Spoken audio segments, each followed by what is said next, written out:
Hello et bienvenue dans la petite vidéo d'aujourd'hui. Je m'appelle Aline, je suis professeure de yoga et j'accompagne les professeurs de yoga à développer leur activité grâce à un programme en ligne qui s'appelle l'Académie. Et aujourd'hui, je voulais te parler d'un sujet qui est donc de l'optimisation de la bio sur Instagram.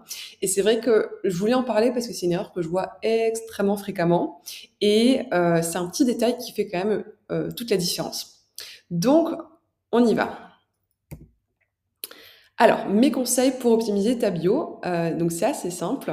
Il y a juste quelques étapes à suivre. Donc la première chose, et ça c'est vraiment la première erreur que je vois tout le temps, tout le temps, tout le temps, tout le temps, c'est de ne pas préciser tout simplement que tu es prof de yoga. Alors ça semble évident et pourtant je le vois sur la moitié des profils des personnes qui rejoignent l'académie.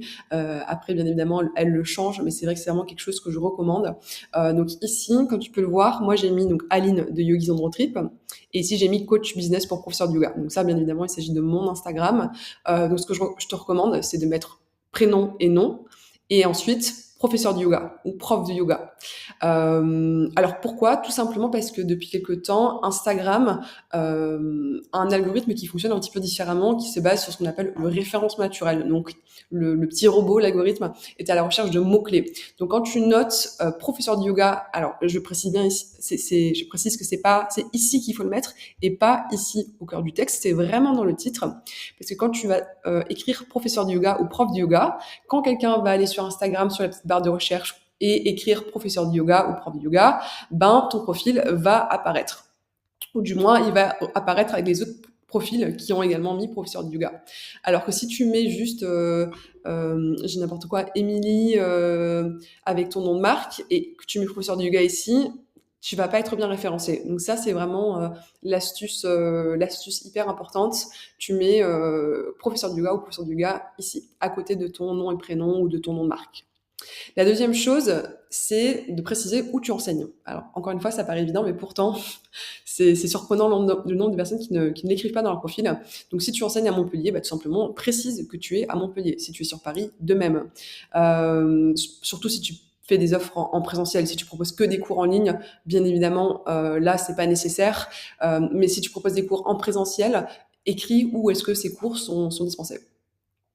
Ensuite, pourquoi devrait-on te faire confiance? Donc, en quelques secondes seulement, on va venir et avoir une idée sur ce que tu proposes.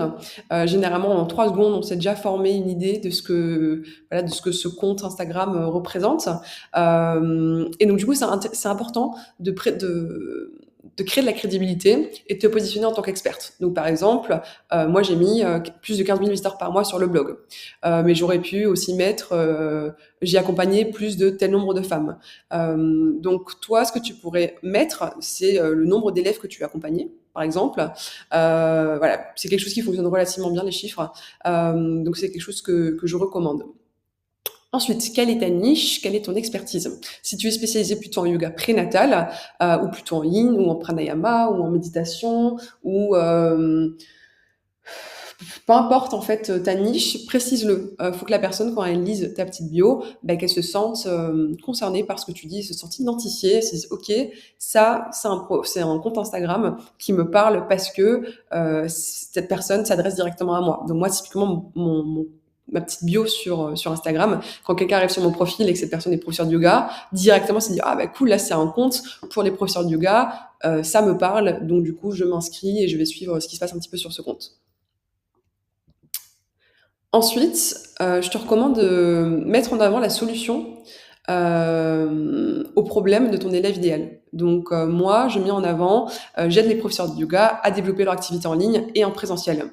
Mais ça pourrait aussi être, je t'aide à mieux vivre ta grossesse à travers le yoga. Ou je t'aide à vaincre l'insomnie grâce à yoga. Ou je t'aide à soulager ton mal de dos grâce au yoga. C'est important de directement proposer la solution à leur problème. Encore une fois, pour que la personne se dise ah ça c'est exactement ce qu'il me faut, elle me comprend, la problématique est identifiée. Donc voilà, ça c'est assez puissant. Et la dernière étape, je te recommande de les guider en fait. Voilà, c'est quoi la prochaine étape à suivre et de mettre un appel à l'action. Donc, qu'est-ce que tu veux mettre en avant? Est-ce que tu veux mettre en avant ton studio de yoga en ligne? Est-ce que tu veux mettre en avant ton programme? Est-ce que tu veux que la personne s'inscrive à ton cours? Moi, par exemple, je veux que la personne rejoigne ma petite formation offerte. Donc, je mets le petit doigt qui descend, qui montre où est-ce qu'il faut cliquer et en dessous, bah, le lien pour que la personne et accès à cette formation offerte. Voilà, on arrive à la fin de la vidéo. J'espère que ça t'a plu. Je t'invite à mettre en place ces petites modifications. C'est facile et rapide à mettre en place et ce sont des petits détails qui font toute la différence. À bientôt.